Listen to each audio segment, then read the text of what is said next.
I stand before you in opposition specifically to House Bill 4609, an impertinent solution that misses the mark.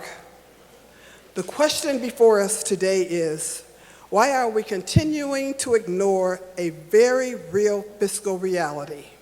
The reality that the generous corporate welfare that has been provided to Michigan's corporate elite in the form of business tax cuts has created a revenue hole that keeps this legislature from meeting a fundamental legislative obligation: good roads. A solid infrastructure plan that will meet the needs Michigan commerce and travelers is well understood. What this body seems not to understand is that when the people of Michigan turned down the road proposal, they did so because of our failure to lead. Yet once again, we are asked to support a road funding plan that takes more dollars out of budgeted taxpayer-approved programs. We all know that favorite expression, what is the definition of insanity?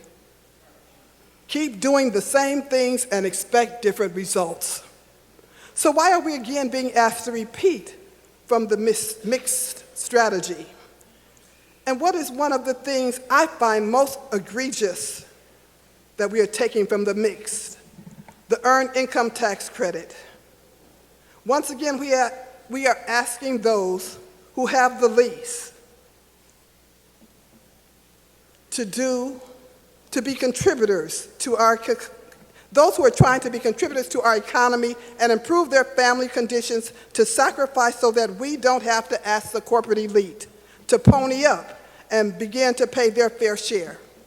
If we must ask something to be lost, it cannot be the earned income tax credit. It has already been drastically reduced, even though empirical studies show that the return on the credit helped maintain family necessities, as well as boosting our local economies. House Bill 4609 is a slap in the face to those who work hard, yet face the daunting reality of limited resources and income. Are we without any compassion for these Michigan citizens? This is unadulterated, unapologetic bullying. Some members in this chamber have decided to do harm to the least of these.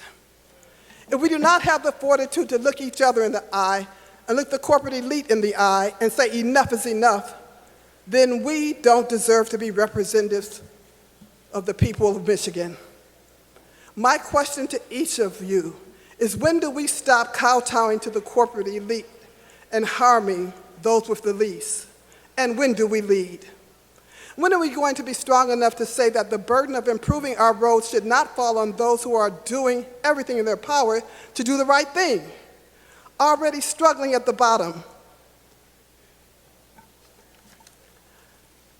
Finally, a reminder from an article.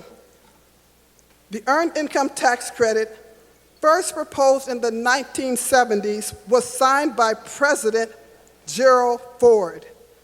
It was later substantially expanded by President Reagan, who deemed it the best anti-poverty, the best pro-family, the best job creation measure to come out of Congress.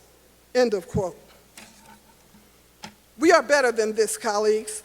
Let us reject House Bill 4609 and hold those who have the leverage and ability to contribute more in additional revenue to chip in their fair share and help out. Please say no to House Bill 4609.